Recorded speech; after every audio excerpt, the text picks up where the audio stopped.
They put this boy in jail for an entire year, and they knew he was innocent. It's a young samurai, I smoke a spliff in the cut, then I pass a lie to my bro. No fuck with my flow, couple bad bitches and a cup of that Joe. So it's just THC.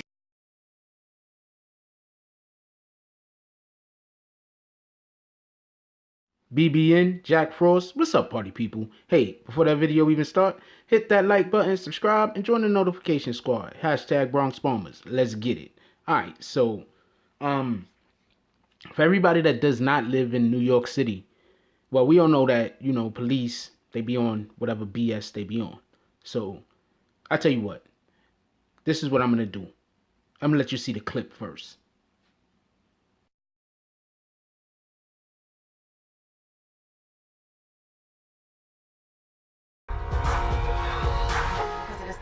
Case that criminal justice reformers say demonstrates the corruption in America's criminal justice system. 17-year-old Pedro Hernandez spent a year in New York's Rikers Island prison on attempted murder charges. He was accused in 2 separate shootings of teenagers in 2015. Hernandez always maintained that he was innocent and refused a plea deal. But new evidence has surfaced that 2 detectives, along with Bronx Assistant District Attorney David Slott, coerced witnesses into giving false testimony against Hernandez, and that the coercion included violence. Now, a private detective hired by Pedro Hernandez's family helped uncover the new information. The corruption is not only from Detective Daniel Brady and Detective David Terrell, but now the corruption is within the district attorney's office. So Pedro Hernandez's case has been taken up by the Robert F. Kennedy Human Rights Organization, which paid his $250,000 bail. He'll be back in court for the start of trial in early September.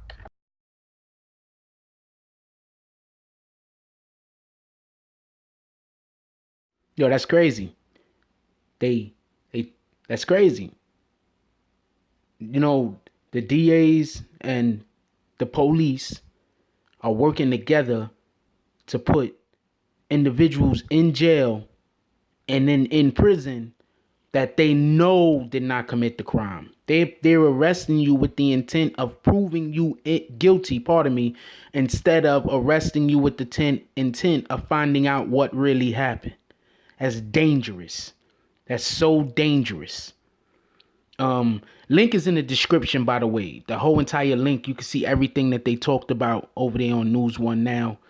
You can go see everything that they spoke about.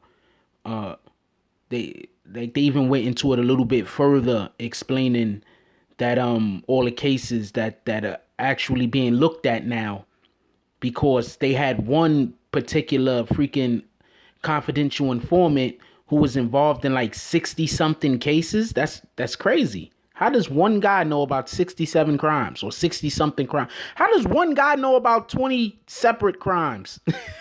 Like totally separate crimes that have nothing to do with each other. One guy knows about 20 separate crimes that he can finger people on. That's crazy. But this is what's going on. This is why people are pushing for Rikers Island to be closed so badly. Because the conditions there are so terrible that they're using Rikers Island as a way to get people to just confess the crimes that they haven't done. Seriously. They're sending people to Rikers. They're putting them in the worst possible situation. Because let's keep it a buck. You know what I'm saying? Depending on how you grew up, depending on who you are, depending on what you used to, is depending on, you know what I'm saying, how easy you're going to acclimate to any type of situation of incarceration. You understand? This man had a full ride. Oh, I didn't tell you about that yet. He had a full ride. I think he plays football. He had a full ride to college. A full ride. They were talking about they wanted him to cop to 5 years. That's it. Talking about he could play football when he come out. That's it. He copped the 5 years. That's it. Think about the athletes that went to jail. How many of them went to jail for more than 2 years and was able to come out and still be productive athletes, or at least be still in their prime, or wherever come on, man. They tried to ruin this kid's career, his life, because they didn't want to do the footwork to find the right people, because they just found any old person and said, you know what, we gonna stick it at him. They got to put these people in jail. Like, until they start incarcerating, until they start putting these police officers that's doing this, these DAs that's doing this, until they start putting these people in prison themselves, until they start locking these people up, and not in no damn protective custody either, and jail with all the regular MFers, until they start doing this, then this isn't going to stop. Then this is going to be a continual thing. Oh, we got caught this time, but next time we'll get it right. That's what it's going to be. It's going to be that. This time we got caught, but I tell you what, next time we're not going to get caught. It's not a deterrent that they got caught. They keep their job. What they going to do? Maybe they get docked a couple of vacation days. That's not going to be a deterrent. This is crazy. They took a year out of that kid's life. He's 17 now, 17 or 18, something like that. So, I mean, he was 17. So, that means he got locked up when he was like 16. They took a year out of this dude's life. A year. Sat him up in Rikers for a year. And I'm letting you know you don't want to sit in Rikers for a year, especially if you ain't did it. I'm not talking about you did it and you like, oh man, I'm waiting to get sentenced, or man, or I hope I beat the case. I'm not talking about that. I'm talking about you sitting up in there and you ain't did it. You know they know you didn't do it. He knows they knew he didn't do it. They just wanted to just stick it to him just so they could clear their case. Link is in the description. Make sure you go to that video. Link is in the description.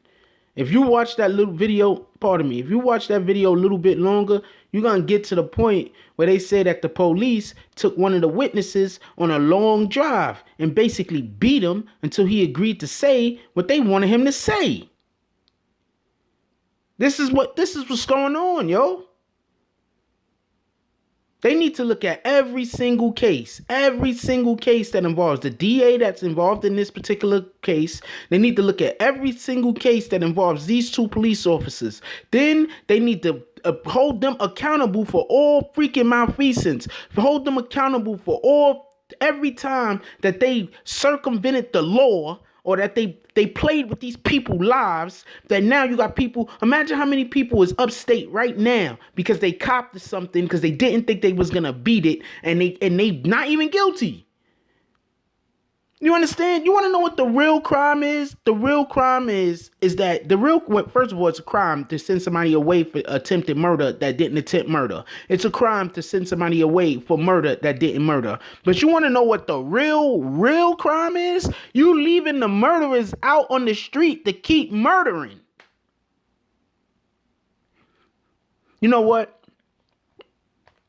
Drop the comments down below. I want to know what y'all guys think about this. Like, seriously. I want to know what y'all guys think about this. Like, comment, subscribe. Join the notification squad. #BonusBombers. Let's get it. Love y'all. I'm out.